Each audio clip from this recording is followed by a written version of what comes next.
حضرت ابراہیم علیہ السلام سے متعلق مختصراً عرض کرتا ہوں کہ حضرت ابراہیم علیہ السلام نے جب کعبۃ اللہ شریف کی تعمیر مکمل کر لی، وَإِذْ يَرْفَعُ إِبْرَاهِيمُ الْقَوَاعِدَ مِنَ الْبَيْتِ وَإِسْمَاعِيلُ، آپ نے بیت اللہ شریف کی تعمیر کے بعد 3 دعائیں کی۔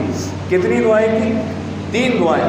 بیت اللہ شریف کی تعمیر کر چکے، اب آپ دعا کے لیے ہاتھ اٹھاتے ہیں اور عرض کرتے ہیں ربنا تقبل منا انک انت السمیع العلیم، یا رب میری اس خدمت کو، ہماری اس خدمت کو اپنی بارگاہ میں قبول فرما۔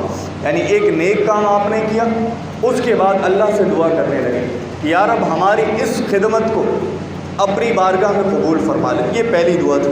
اس کے بعد دوسری دعا آپ کرنے لگے کہ ربنا وجعلنا مسلمین لک ومن ذریتنا امۃ مسلمۃ لک۔ دوسری دعا آپ کرنے لگے کہ یا رب میری اور میرے بیٹے کی ذریت میں مسلمانوں کو پیدا فرما، اسلام والوں کو پیدا فرما جو تیری وحدانیت کی گواہی دیتے رہے۔ یہ دوسری دعا آپ نے کی۔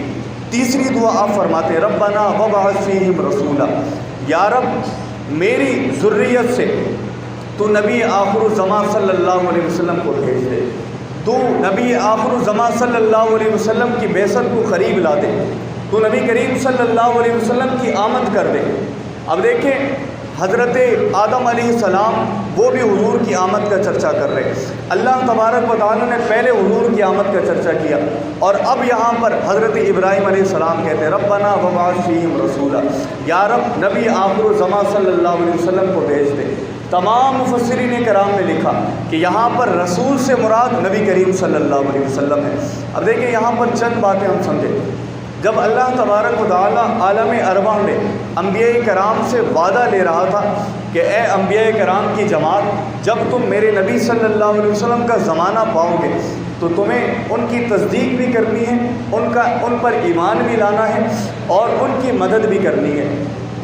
تمام انبیاء کرام اس وقت موجود تھے، تو کیا حضرت ابراہیم علیہ السلام اس وقت عالم ارواح میں موجود نہیں تھے؟ یقیناً موجود تھے۔ حضرت آدم علیہ السلام بھی موجود تھے، حضرت ابراہیم علیہ السلام بھی موجود تھے۔ جب حضرت ابراہیم علیہ السلام اس وقت موجود تھے تو کیا ان کو اس بات کا یقین نہیں تھا کہ اللہ تبارک و تعالیٰ نے نبی آخر الزماں صلی اللہ علیہ وسلم کو بھیجے گا؟ بالکل یقین تھا۔ وہ جانتے تھے کہ اللہ آخری نبی صلی اللہ علیہ وسلم کو بھیجے گا، مگر پھر بھی دعا کیوں کر رہے؟ دعا کرنے کا مقصد یہ ہے تاکہ امت تک پیغام پہنچائے کہ اے امتی، تم اپنے نبی کی آمد کے ذکر کو بھول مت جانا۔ میں نبی ہو کر ان کی آمد کا چرچا آمد سے قبل کر رہا ہوں۔ جب تم ان کا زمانہ پانا اور ان کی آمد ہو جائے تو تم بھی جوش و خروش کے ساتھ حضور کی آمد کا چرچا کرنا، تم بھی ان کی آمد کے تذکرے کرنا۔ جب میں نبی ہو کر ان کی آمد کا ذکر کر رہا ہوں تو تم تو پھر امتی ہو۔ نبی کریم صلی اللہ علیہ وسلم کی آمد کا چرچا حضرت ابراہیم علیہ السلام کرنے لگے۔ تو دیکھیں یہ اس آیت کریمہ سے بھی ہمیں پتہ چلتا ہے کہ حضور صلی اللہ علیہ وسلم کی آمد کا چرچا حضور کی آمد سے قبل، یہ تو قرآن کا حصہ ہے۔ اس کے بعد حضرت عیسیٰ علیہ السلام، اور بھی انبیاء کرام کا ذکر ہے، مگر آخری بات عرض کر کے اپنی گفتگو ختم کرتا ہوں۔ حضرت عیسیٰ علیہ السلام جہاں کہیں بھی جلسہ کرتے، اپنے زمانے میں جہاں کہیں بھی محفل سجاتے تو کہتے وَأُبْرِئُ الْأَكْمَحَ، کہ اے لوگوں میں مادر ذات اندھے کو آنکھ عطا کرنے والا ہوں، وَالْأَبْرَصَ، اور کوڑ کے مریض کو میں شفا یابی دینے والا ہوں، وَأُحْيِي الْمَوْتَى بِإِذْنِ اللَّهِ، اور میں مردے کو زندہ کرنے والا ہوں۔ چاہے کوئی بھی آ جائے میرے سامنے، اس کے پاس اس کے بدن میں پیدائشی مرض ہو، میں اس کے اوپر اپنا دست شفقت پھیرتا ہوں، اللہ اسے شفا یابی عطا فرما دیتا ہے۔ اور مادر ذات اندھا ہو، اس کے آنکھوں میں بینائی نہ ہو، میں اس کی آنکھوں میں دست مبارک پھیرتا ہوں، اللہ اسے اس کی آنکھوں میں روشنی عطا فرما دیتا ہے۔ اور فرمایا وَأُحْيِي الْمَوْتَى بِإِذْنِ اللَّهِ، جس مردے کو کہو میں کہوں گا یہ اللہ کے حکم سے زندہ ہو جاتا ہے۔ حضرت آدم علیہ السلام کو، حضرت عیسیٰ علیہ السلام کو اللہ تبارک و تعالیٰ نے یہ شان و عظمت عطا فرمائی۔ حضرت عیسیٰ اتنے شان کے مالک، مگر پھر بھی اپنی امت کو کہتے رہے کہ اے لوگوں میری شان تو یہ بالکل برحق ہے کہ میں اندھے کو آنکھ دیتا ہوں، مریضوں کو شفا دیتا ہوں، مردے کو زندہ کرتا ہوں، مگر قرآن کہتا ہے وَمُبَشِّرًا بِرَسُولٍ يَأْتِي مِن بَعْدِ اسْمُهُ أَحْمَدُ، اے لوگوں تم صرف میرے تک بات مت رکھنا، ایسا نہ ہو کہ مجھے مانو اور میری شان و عظمت کو ماننے کے بعد میرے بعد جو آئیں ان کو نہ مانو۔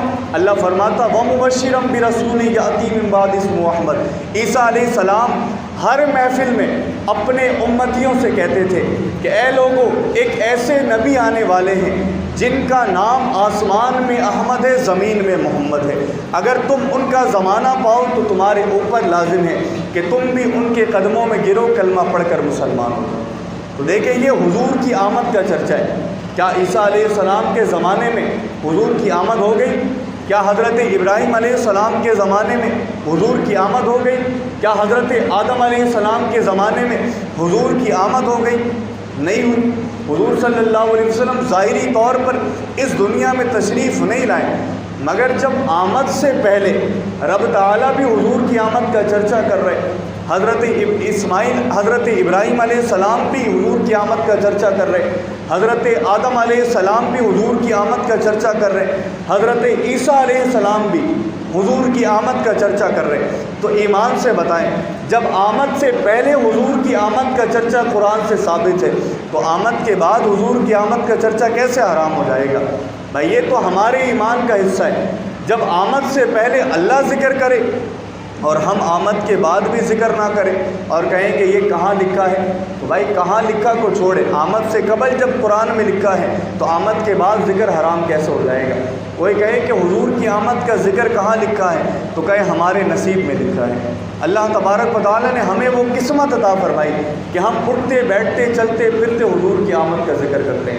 اللہ تبارک و تعالیٰ ہم سب کو خرافات بدعات سے بچتے ہوئے نبی کریم صلی اللہ علیہ وسلم کی آمد جوش و خروش سے منانے کی توفیق عطا فرمائے۔